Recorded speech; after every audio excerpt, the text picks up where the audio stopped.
Okay, so picture this. A surgeon is tasked with removing a tumor from one of the most complex, delicate places in the entire human body, that tiny space right behind your eye. They're navigating this maze of critical nerves and blood vessels where being off by just a single millimeter could be the difference between sight and permanent blindness. Now let's say the surgery is a success. But that's not the end of the story. Not even close. In fact, it's just the beginning of a really crucial decision. See, here's the thing. To save a patient's vision, surgeons often can't get every single last tumor cell out of there. So what do you do about the stuff that's left behind? That is the exact question that a really fascinating study in the Journal of Neurosurgery decided to tackle. And honestly, what they found could change the whole game. So to really understand the choice doctors have to make, you first have to understand the opponent they're up against. And with this particular tumor, it's not about what it is, it's all about where it is. We're talking about something called an orbital meningioma. Now, the good news, it's typically a WHO grade 1 tumor. In plain English, that means it's benign, it's not cancer. So the problem isn't what the tumor is made of, the problem is where it decides to grow. It literally wraps itself around the most vital hardware we have for seeing. And this creates this just massive dilemma for surgeons. Think about it like this. Imagine trying to remove a thick, tangled vine that is completely grown around a super delicate fiber optic cable. If you pull too hard, if you cut in the wrong spot, you severed the connection for good. Well, it's pretty much the same thing with the optic nerve. To avoid causing blindness, surgeons often have to perform what's called a partial resection, which means they intentionally leave microscopic bits of the tumor behind. And get this, in the study we're looking at today, that was the case in nearly 88% of these operations. Which, of course, brings us right back to that huge question. You've gotten the bulk of the tumor out, you've relieved the pressure on the optic nerve, but you know there are still some cells lurking in there. So what do you do now? Well, it turns out the medical community has kind of been split on this for a while, leading to two totally different game plans for what to do after surgery. On one side, you have the reactive approach. It's literally called watch and wait. The logic here is pretty simple. Hey, this is a benign, slow-growing tumor, so let's just keep an eye on it with regular MRIs, and if, and only if, we see proof that it's growing back, then we'll jump in and do something. But then you've got the other camp, the proactive approach. This is called early postoperative radiotherapy, or PORT. This philosophy says, look, we know there are cells left, and we know they can grow back. So let's hit them with targeted radiation right away, within 6 months of surgery, before they even get a chance. It's your classic wait-and-see versus strike-first debate. So which playbook is better? To find out, researchers decided to dive into years of patient data to see what the outcomes actually were in the real world. Okay, so here's a quick look at the study. They analyzed the outcomes of 122 patients, all with this exact type of tumor. The vast majority, 99 of them, were managed with that watch-and-wait strategy. The other 23 got the early radiotherapy.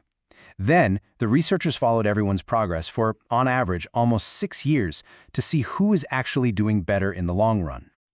And this, my friends, is where things get really, really interesting. Because after crunching all those numbers, the conclusions they reached were, well, they were remarkably clear. Let's start with the most obvious question, right? In which group was the tumor more likely to start growing again? The difference was massive. I mean, just look at this.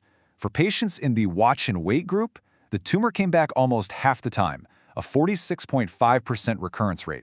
But for the group that got the early radiotherapy, that number just plummeted down to 13%. That is a huge, huge gap.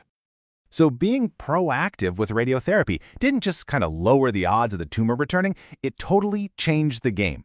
But that wasn't the only big difference the study uncovered. Yeah, even for the few unlucky patients in the radiotherapy group whose tumors did grow back, there was still a key difference. The watch and wait folks stayed tumor-free for about 41 months, but the radiotherapy group, they went 76 months. That's nearly twice as long before they had to even think about that tumor again. But, tumor statistics are one thing. The real goal, the reason for this whole delicate surgery in the first place, is to save the patient's sight. So how did these two strategies actually affect vision? This might just be the most important finding of the entire study. For the patients who got early radiotherapy, the results were just astounding. By the time of their final checkup, nearly 2/3 of them, 63%, had actually improved vision. Now compare that to the watch and wait group, where only about 1/3 saw any improvement. So being proactive didn't just stop the tumor, it gave patients a much better chance of seeing more clearly. As the researchers themselves put it, that combo of surgery and early radiotherapy was the absolute key to preserving or even improving visual function. Okay, so let's tie all this together. What's the big, real-world takeaway from all this research for patients? What this study is really suggesting is a potential shift in the whole standard of care. The best path forward seems to be this two-step process. First, the surgeon goes in and does a super careful, targeted surgery, not necessarily to get every single cell, but to safely decompress that optic nerve. Then, step 2, you follow up fast with proactive radiotherapy to clean up any of those leftover cells before they can cause any more trouble. And the result? A much lower risk of the tumor coming back and a way better chance of keeping and even improving your sight. So here's the bottom line. When you're dealing with this specific kind of tumor in this incredibly tricky location, the evidence is pretty clear. Waiting for a problem to pop up probably isn't the best strategy. Being proactive, attacking that residual tumor early, seems to give patients the absolute best shot at a future without that tumor coming back and with their vision not just saved, but often made even better. And all of this leaves us with one last, pretty fascinating question to chew on. This study was focused on one very specific type of benign tumor, but it brings up a much bigger idea, doesn't it? When we know something is very likely to cause a problem down the road, is it better to just strike first? It really makes you wonder how this whole proactive philosophy could change the way we approach all sorts of other slow-growing conditions in the future.